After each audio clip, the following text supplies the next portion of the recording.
الله الرحمن الرحيم وعلى آله وأصحابه الذين هم مقدمات الدين. المقدمة ها هنا إما بالمعنى اللغوي أو بالمعنى الموقوف عليه، وكلا الوجهين يصحان حجج الهداية واليقين إذ يوصل بهم إلى الهداية واليقين. أما بعد فهذه رسالة في صناعة الميزان، أي في علم المنطق، سميتها بسلم العلوم.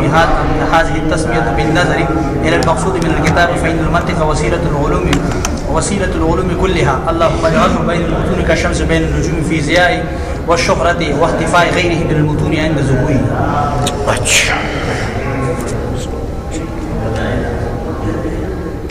اب حضور نبی کریم صلی اللہ علیہ وسلم پر تو صلاۃ و سلام گویا کہ پیش کیا علامہ بہاری رحمۃ اللہ علیہ نے. وہی علت جو میں نے آپ کو بتائی تھی یاد ہے؟ تو وہی علت جو ہے چونکہ حضور کی آل میں، حضور کے جمیع صحابہ میں بھی پائی جاتی ہے کہ حضور ہمارے تو کوئی استاذ بلا واسطہ نہیں ہے. بلا واسطہ تو ہم نے حضور سے نہیں پڑھا. حضور ہمارے استاذ ہیں، معلم ہیں، لیکن بالواسطہ. تو حضور نبی کریم صلی اللہ علیہ وسلم کے اولین شاگرد جو ہیں وہ حضور کی آل ہے اور حضور کے صحابہ. تو علوم کا جو نزول حضور علیہ السلام پر اللہ جل مجدہ کی طرف سے ہوا، وہ حضور نے پڑھا دیا ابتداءً کن کو؟ اپنی آل اور صحابہ کو. سمجھائیے. تو پھر اب سلسلہ شروع ہو گیا، ہمارے اساتذہ کا سلسلہ شروع ہو گیا کہ بھئی صحابہ نے پھر تابعین کو پڑھا دیا، تابعین نے پھر تبع تابعین کو الی اساتذتنا، کہ ہمارے اساتذہ نے پھر ہمیں پڑھا دیا. تو یہ سارے جو بیچ میں وسائط ہیں یہ سب سلسلہ کن کا ہے؟ اساتذہ کا. یہ سب سلسلہ جو سند میں آتے ہیں نا، یہ سب سلسلے کے اصحاب کیا ہوتے ہیں؟ اساتذہ ہوتے ہیں. تو اس لیے ایک تو یہ وجہ ہے کہ حضور کی آل اور حضور کے صحابہ ہمارے اساتذہ بھی ہیں ہمارے. لیکن دیکھو ایک حضور کی آل اور صحابہ کے بعد جو لوگ ہیں تابعین، تبع تابعین الی اساتذتنا، ایک یہ طبقہ ہے اور ایک طبقہ ہے حضور کے آل اور اصحاب کا.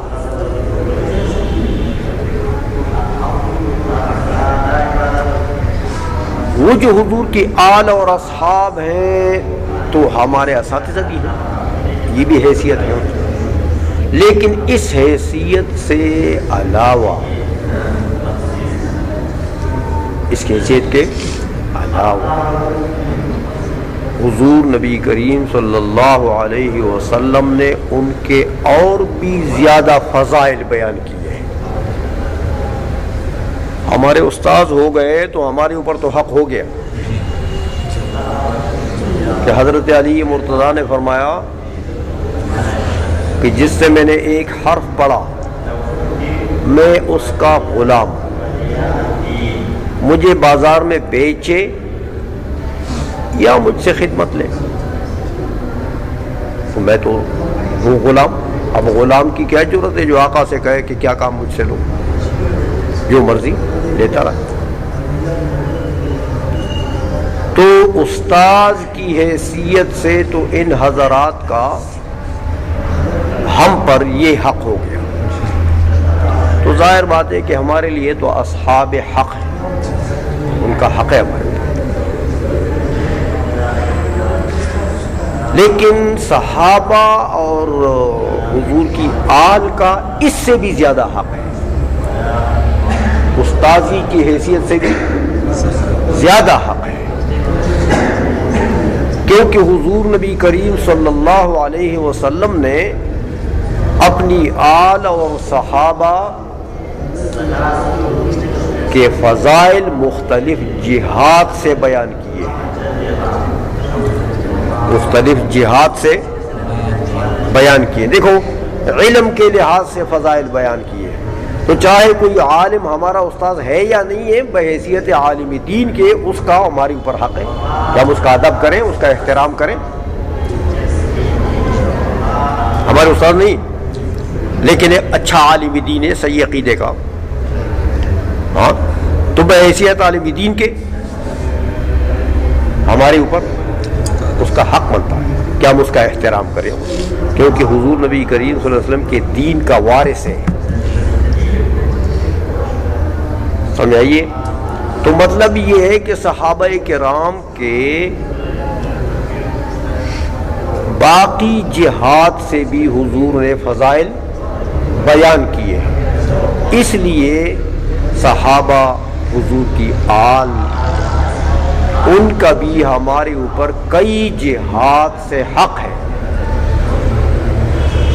استاذی کے جہاد سے بھی اور باقی بھی کئی جہاد سے ہمارے اوپر حق ہے۔ تو اس حق کو تو کما حق ہو ہم پورا نہیں کر سکتے،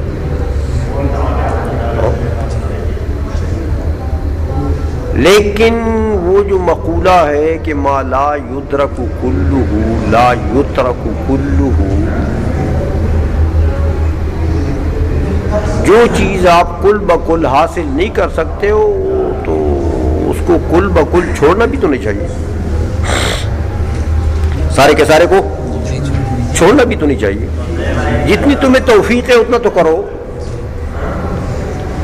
اس لیے علامہ بہاری فرماتے ہیں کہ یہ ہے تو سارے ہمارے اساتذہ اور کئی جہاد سے ان کا ہم پر حق ہے،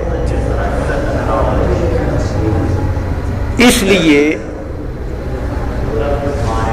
اس حق کے جو ہم پر ہے ان کا، اس کا کچھ حصہ ہم ادا کرتے ہیں کہ وعلی آلہ و اصحابہ، کہ یہی صلاۃ و سلام حضور کی آل پر ہو، دعا ہے نا، تو اساتذہ کے لیے دعا کرنا جو ہے یہ شاگردوں کے اوپر حق ہوتا ہے۔ اس لیے علماء لکھتے ہیں کہ دعا مانگو تو سب سے پہلے اپنے لیے، اس کے بعد والدین اور اساتذہ کے لیے۔ اللہم اغفر لنا ولوالدینا ولمشائخنا ولاساتذتنا، یعنی خصوصیت کے ساتھ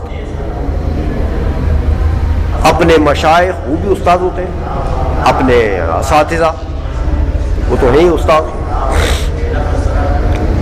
تو دعا یہ طریقہ بتا رہے ہیں علامہ بہاری، سمجھائیے کہ یہ دعا یہ جملہ ہے، تو ان کے لیے بھی یہ دعا مانگنا یہ اس حق کا کچھ حصہ ہم ادا کرتے ہیں۔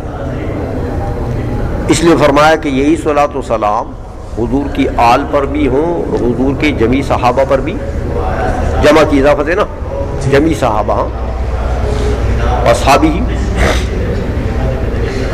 الذین ہم مقدمات الدین، یہ صحابہ اور آل وہ لوگ ہیں جو دین کے مقدمات ہیں، دین کے مقدمات ہیں اور ہدایت و یقین کے حجج ہیں۔ بڑا بریغ آدمی ہے نا، کیسے تعریف کرتا ہے صحابہ کی اور آل کی، کہتے ہیں یہ دین کے مقدمات ہیں۔ فرماتے ہیں مقدمتن کا آپ پڑھ چکے ہیں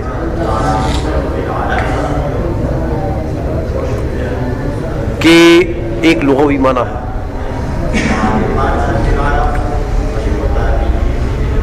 مقدمتن بمانا متقدمتن بھی آتا ہے لازمی. سنائیے خود بخود ایک چیز آگے ہے، آپ نے نہیں اس کو آگے کیا. تو لغوی معنی اگر لیتے ہو یہی معنی کہ ہم مقدمات الدین، یعنی ہم متقدمون عنا فی الدین، وہ دین میں ہم سے مقدم ہے. ہم سے تو ظاہر بات ہے کہ باعتبار زمان بھی وہ مقدم ہے اور باعتبار رتبہ بھی. تو تقدم رتبی اور تقدم زمانی دونوں ان میں پایا جاتا ہے. سمجھ میں آ گئی ہے؟ تو اگر لغوی معنی لیتے ہو بمعنی متقدمتن تو بھی ٹھیک ہے کہ وہ صحابہ میں تقدم ہے، ان کے بنسبت ہم میں تأخر ہے. تو یہ تقدم تاخر زمانی بھی ہے اور تقدم تاخر رتبی بھی ہے. باعتبار رتبہ بھی وہ مقدم ہے، باعتبار زمانہ بھی وہ مقدم ہے. سمجھ میں آ گئی یہ مقدمتن کا اس لیے کہتے ہیں المقدمۃ ہا ہونا اما بالمعنی اللغوی. مقدمہ جو ہے وہ یہاں پر یا تو معنی لغوی سے، لغوی معنی یہی ہے کہ بمعنی متقدمتن، تو یہ معنی بھی ٹھیک ہے. اور اگر اصطلاحی معنی لیتے ہو مقدمے کا تو مقدمہ کیا چیز ہوتی ہے؟ ما يتوقف علیہ الشیء، مقدمۃ الشیء ما يتوقف علیہ الشیء، یہ اصطلاحی معنی ہے. تو مقدمات الدین کہہ دیا نا کہ صحابہ اور آل کیا ہیں؟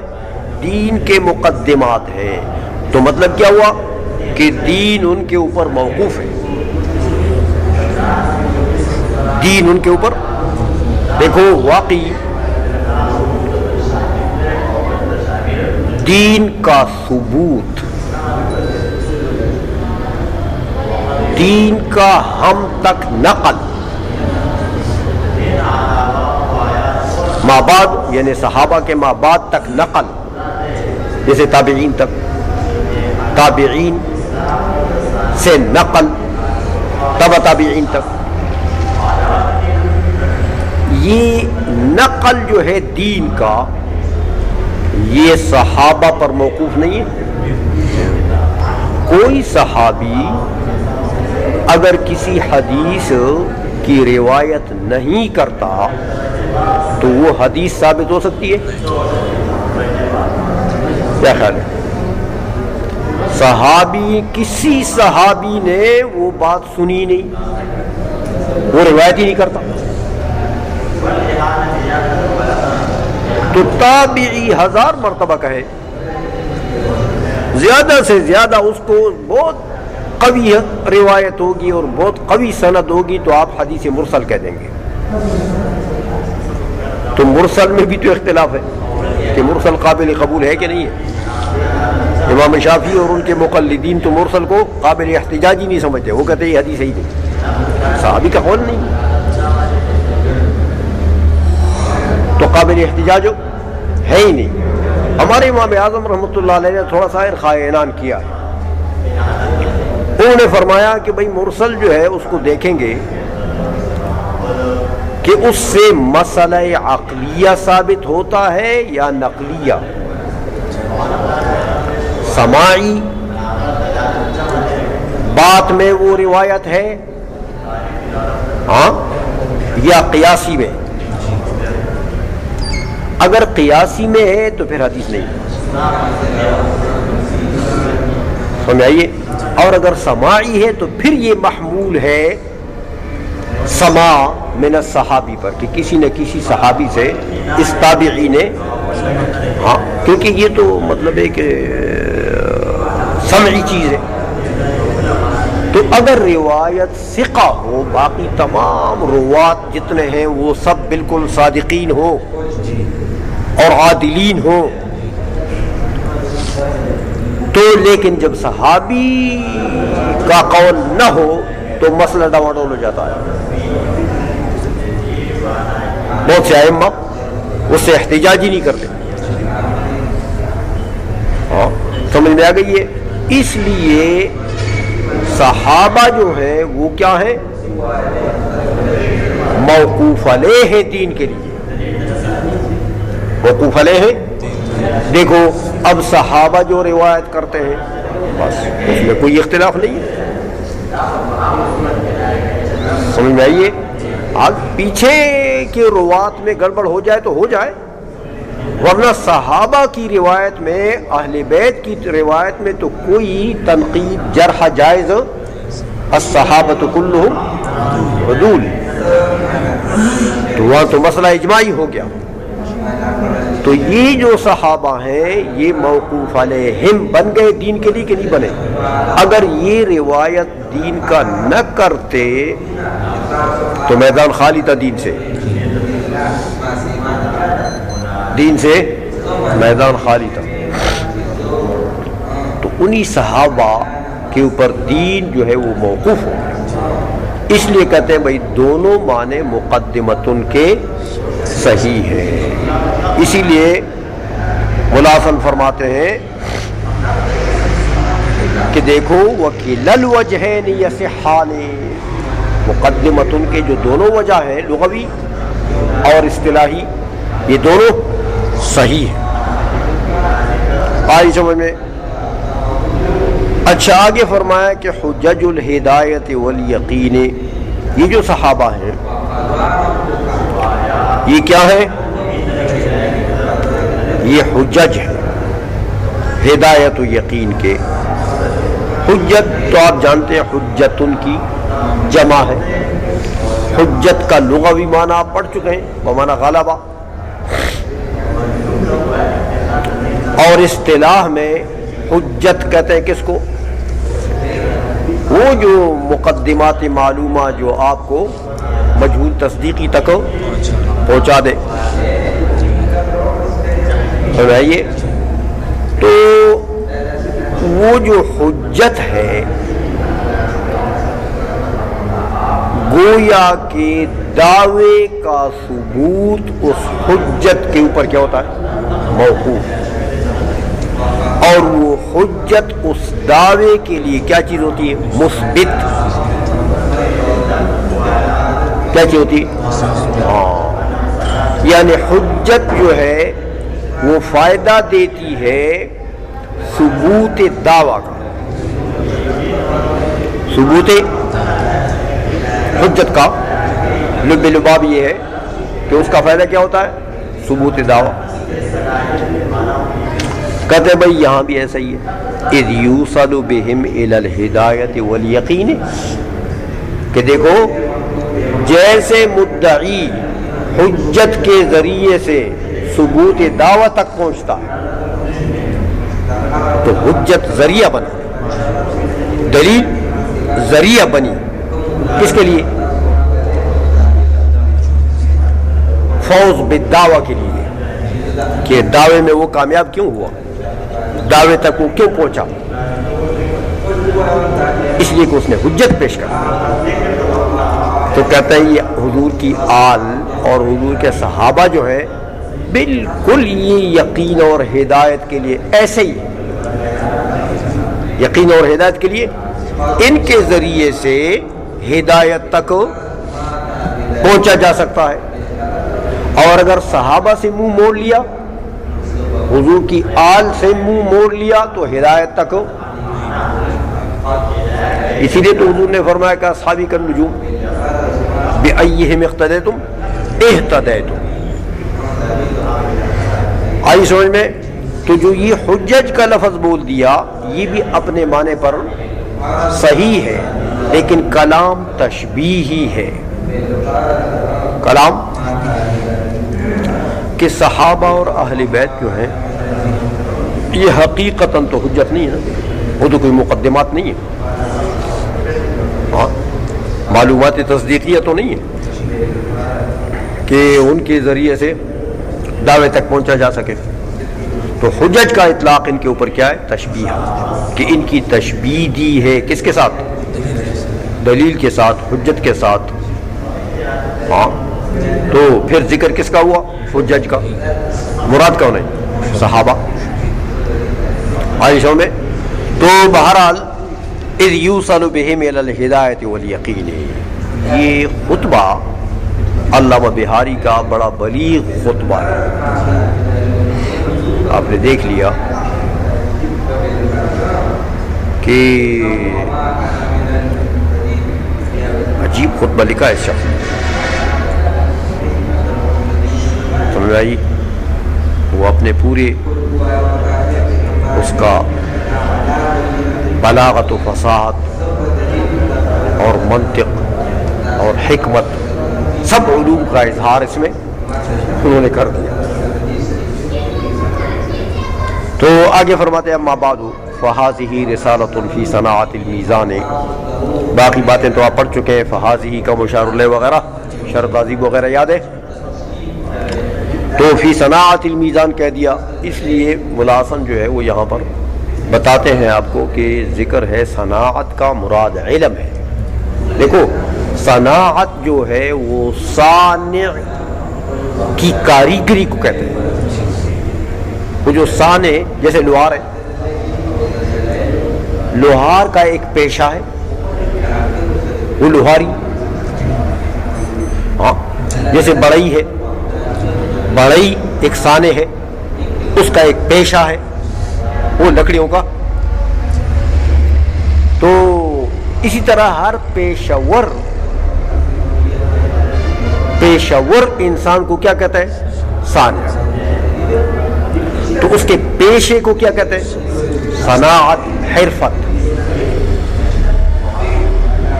صناعت، حرفت. تو کاریگری.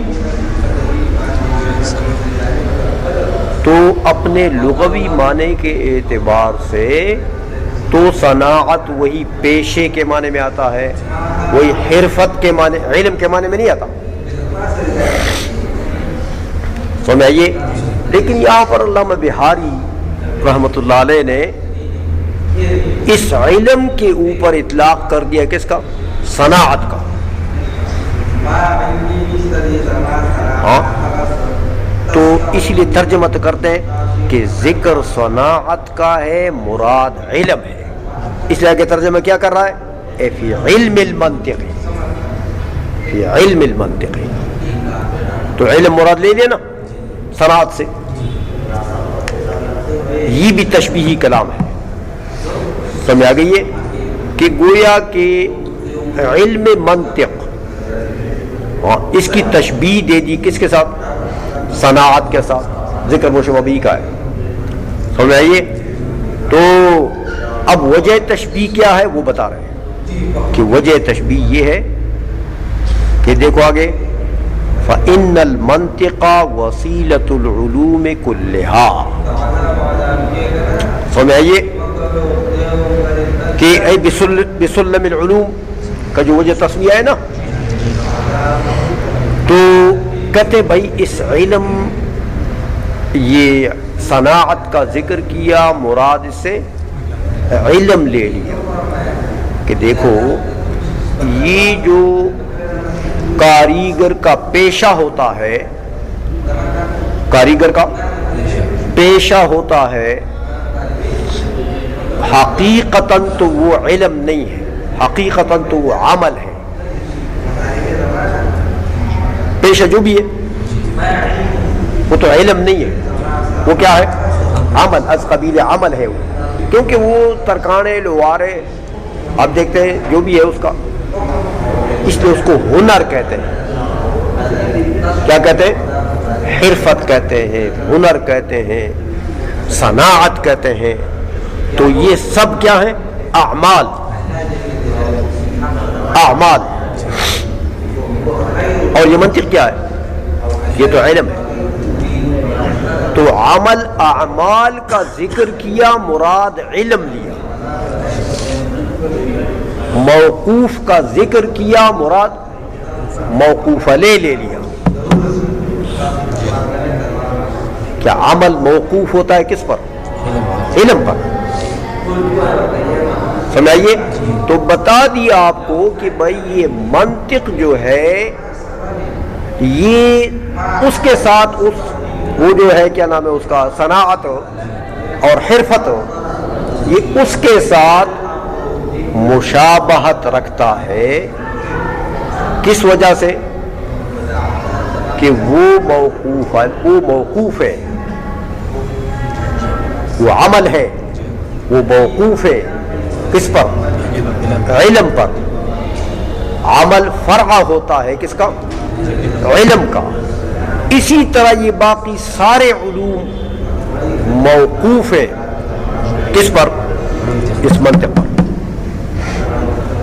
سمجھائیے. اس بنا پر گویا کہ اس نے تشبیہاً صناعت کا اطلاق کر دیا منطق پر. سمجھ میں آئیے. اچھا آگے فرماتے ہیں کہ سمیتھا بسلم العلوم، میں نے اس کا نام کیا رکھ دیا؟ سلم العلوم.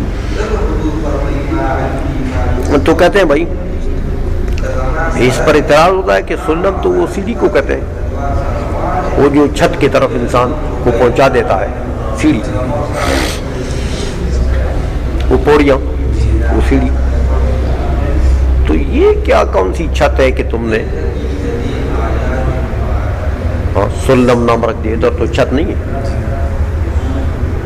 علوم کوئی چھت ہے، کوئی سقف ہے؟ نہیں. سلم تو ہوتا ہے کس کے لیے؟ سقوف کے لیے.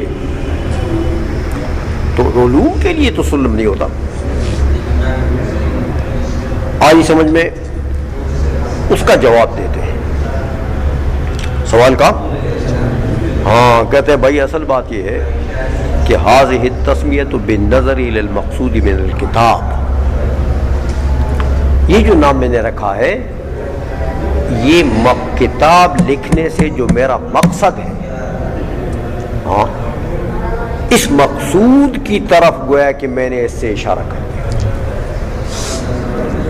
کہ بھائی یہ کتاب میں کیوں لکھ رہا ہوں؟ تاکہ رب کریم میرے اس کتاب کو آلہ اور ذریعہ بنائے تمام علوم تک پہنچانے کا، باقی علوم تک پہنچانے کا. جیسے سیڑھی ذریعہ ہوتی ہے سقف تک. ہاں تو یہ میں نے تشبیہاً گویا کہ سیڑھی کے ساتھ اس کی تشبیہ دی ہے، لیکن وجہ تشبیہ کیا ہے؟ وہ مقصد کہ بھئی سیڑھی سے کیا مقصد ہے؟ سقف تک پہنچنا. تو اس کتاب سے کیا مقصد ہے؟ ہاں علوم تک پہنچنا، باقی علوم تک ہو. یہ اس مقصد کے لیے میں نے یہ کتاب لکھی ہے. تو گویا کہ رب کریم سے یہی دعا ہے کہ اس کتاب کو اللہ جل مجدہ باقی علوم تک ذریعہ بنائے، باقی علوم کے لیے. اس لیے کہتے ہیں هذه التسمیۃ بالنظر الی المقصود من الکتاب. وہ مقصود من الکتاب کیا چیز ہے؟ فإن المنطق وسیلۃ العلوم كلها، کہ جب منطق فن جو ہے وہ وسیلۃ العلوم ہے، جیسے وہ پہلے آپ کو بتا دیا صناعت کے لفظ میں وہ وسیلۃ العلوم ہے، تو یہ کتاب منطق میں ہے نا، تو اس کو بھی وسیلۃ العلوم بنا دے. سمجھ میں آئیے. جب منطق پورا فن کیا ہے؟ وسیلۃ العلوم. تو یہ میری کتاب میں کیا چیز ہے؟ منطق. تو یہ بھی وسیلۃ العلوم. آئی سمجھ میں؟ اب دعا کرتے ہیں صراحتاً آخر میں خطبہ ختم کرتے ہوئے کہ اللہم اجعلہ بین المتون کالشمس بین النجوم. مولا میری اس کوشش اور اس کاوش کو، ہاں اس کتاب کو کیسا، کس مرتبہ کو، کون سا مرتبہ دو؟ ہاں ایسا رتبہ اس کتاب کا ہو دوسرے متون کے اندر جیسے سورج کا رتبہ ہے باقی ستاروں کے اندر. تو دیکھو باقی ستاروں میں سورج ایک ممتاز حیثیت رکھتا ہے، سمجھائیے. تو مطلب علامہ بہاری کا یہ کہ مولا میری اس کتاب کو بھی باقی متون کے درمیان یہی امتیازی مقام عطا فرما. اچھا اب یہ کہتے ہیں بھائی یہ تشبیہ کیسے دی اور وجہ تشبیہ کیا ہے؟ ہاں کہ اللہم اجعلہ بین المتون کالشمس سے. تو یہ شمس کے ساتھ تشبیہ جو ہے یہ کس وجہ تشبیہ کیا ہے؟ سمجھائیے کس وجہ میں شمس کی طرح کرنا چاہتے ہیں کہ یہ شمس کی طرح ہو جائے؟ کہتے بھائی فی الضیاء والشہرۃ واختفاء غیرہ من المتون عند ظہورہ. یہ تین وجہ ہیں. سمجھائیے دیکھو شمس کو دیکھو، شمس میں یہ تین چیزیں پائی جاتی ہیں، یہ تین صفات مشہورہ ہے شمس کی. ایک صفت یہ ہے کہ شمس روشنی دیتا ہے، فی الضیاء. ایک دوسرا شمس بہت مشہور چیز ہے. شمس کیا ہے؟ بہت مشہور، ہر کوئی جانتا ہے، بچہ بھی جانتا ہے. نور تو ایک تو شہرت ہے، شمس کا خاصہ ہے، یعنی اس کا گویا کہ ایک یوں سمجھو کہ ایک صفت ہے شمس کی. تیسری چیز شمس میں کیا چیز ہے؟ واختفاء غیرہ من المتون عند ظہورہ. تیسری چیز شمس میں یہ ہے کہ جب شمس طلوع ہو جائے تو باقی سارے ستارے مخفی ہو جاتے ہیں. سمجھ آئیے یہ تین صفات ہیں کس کے؟ شمس کے. تو ان کو اصل میں یہ چونکہ شمس کو مشبہ بھی بنا دیا نا، تو مشبہ بھی میں یہ تین صفات ہیں. تو یہ چاہتے ہیں کہ مولا میرے اس مشبہ میں بھی یہ تین صفات پیدا فرما. کہ ایک تو یہ روشنی دے. روشنی دینے کا کیا مطلب؟ طلباء کے سینوں میں علم کا نور اس سے بیٹھ جائے، علم کی روشنی. جو اس کتاب کو پڑھے وہ علم کا نور حاصل کرے تو ضیاء ہو گیا. یہ دعا ہے. اور دوسری اس کتاب کو شہرت بھی عطا فرما، جیسے شمس کو شہرت ہے. ہاں کہ یہ مشہور ہو جائے تو پھر لوگ پڑھیں گے نا. اگر ایک کونے میں پڑھی ہے کسی کو پتہ نہیں ہے کہ بہاری نے کتاب لکھی کہ نہیں لکھی، کون پڑھے گا؟ تو جب یہ مشہور ہو جائے گی کتاب علماء اور طلباء میں تو پھر کہیں گے یار سلم پڑھنا چاہیے. تو وہ شہرت بھی اس کو عطا فرما جو شمس والی ہے. بل واختفاء غیرہ من المتون عند ظہورہ. تیسری صفت کہتے ہیں وہ بھی عطا فرما کہ جب یہ متن معرض وجود میں آ جائے نا، یہ سلم معرض وجود میں آ جائے تو باقی تمام متون ماند پڑ جائے. باقی تمام متون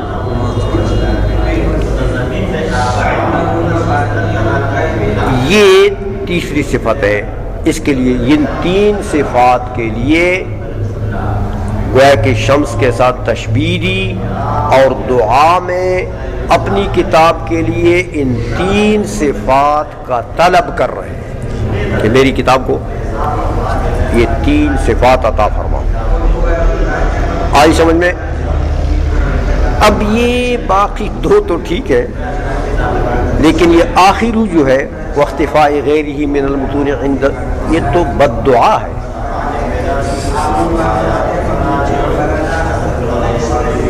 یہ تو دعا نہیں ہے کہ جب یہ آ جائے نا مارز وجود باپ نے سب، تو یہ بد دعا ہے کہ یہ دعا ہے؟ سمجھائیے، یہ تو باقی متون کے لیے بد دعا ہے. تو یہ تو کسی عالم کے شایع نشان بات نہیں ہے. بھئی اپنی کتاب کے لیے دعا کرو، مولا میری کتاب کو یہ دو یہ دو، یہ ٹھیک ہے، لیکن یہ کہ دوسرے کی کتابوں کو ختم کرو،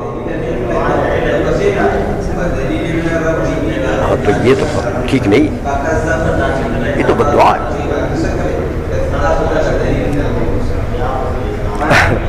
اس کا جواب یہ ہے کہ بھائی کبھی ایسا ہوتا ہے کہ اپنا مطلب بغیر دوسرے کے نقصان کے پورا نہیں ہوتا.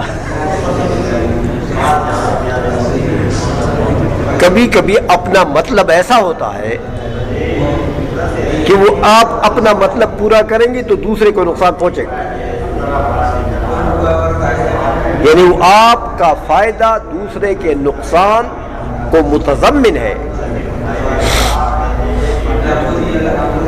سمجھئیے، آپ کا فائدہ ہوگا تو دوسرے کا نقصان اس کو لازم ہے. کبھی کبھی ایسا ہوتا ہے.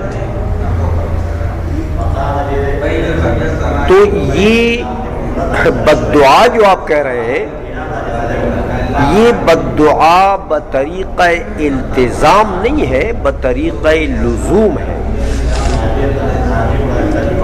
دیکھو، علامہ بہاری یہ نہیں کہنا چاہتے کہ سب کتابوں کو مولا ختم کر دے،